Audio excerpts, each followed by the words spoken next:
Dhanalakshmi Srinivasan college of நர்சிங்னா சும்மா வாங்குற மாதிரி முதல் பெர்ஃபார்மன்ஸே தரமா கொடுத்திருந்தாங்க. என்ன விஷால்?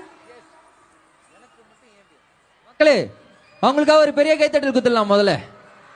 ஏன்னா இந்த சின்ன வயசுல இருந்தே நர்ஸ்னாலே நம்மளுக்கு ஒரே பயம், எப்ப பார்த்தாலும் புடிச்சு ஊசி போடுறதே தான் இருப்பாங்க அப்படின்ட்டு. ஆனா நம்ம யூனிவர்சிட்டியில பாத்தியா நர்ஸ் எப்படி இருக்காங்க பேர், எவ்வளவு கிளாசிக்கல், அழகா, பெண்மையா, தேவிகரமா இல்லையா, எவ்வளவு அழகா ஆடினாங்க இல்லையா. அதுக்காகவே ஒரு பெரிய கைத்தட்டல் கொடுத்துடலாம். சூப்பர். ஓகே விஷால், முதல் வருஷம் நீங்க வந்திருக்கீங்க, உங்களுக்கே இப்படி புல்ல இருக்குதுன்னு சொன்னீங்க. இது 8th edition of நக்ஷத்ரா 2025. என்னப்பா? ஓ மை காட், நிஜமாவா? ஒரு வாட்டி வந்து எனக்கே வரணும் இருக்கே. 8 வருஷமா இதை வந்து அனுபவிச்சுட்டு இருக்காங்க. சோ எப்படி இருக்கும், இங்க இருக்கிற ஸ்டாஃப்ஸ்க்குலாம் எப்படி இருக்கும் இந்த ஏரியா? பிரமாதமாக இருக்கும். ஐ திங்க் இதே எனர்ஜியோட அப்படியே அடுத்த பெர்ஃபார்மன்ஸும் பாத்தறலாம். போயிடலாமா? ஆமா. யார் வராங்க அடுத்த பெர்ஃபார்மன்ஸ் பண்ண? அடுத்து பெர்ஃபார்ம் பண்றதுக்காக வராங்க Dhanalakshmi college of arts and science அட்டானமஸ்ல இருந்து ஒரு டீம் வராங்கப்பா. பயங்கரமா பெர்ஃபார்ம் பண்ண போறாங்க இல்லையா? விமென்ஸ் டீம் தானே?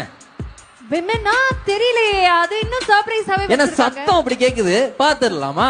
பாத்துறலாமே. ரெடியா? நீங்க ரெடியா? Super. So Dhanalakshmi College of Arts and Science Autonomous ல இருந்து நமக்காக அடுத்த பெர்ஃபார்மன்ஸ் ப்ளீஸ் நேம் இட்.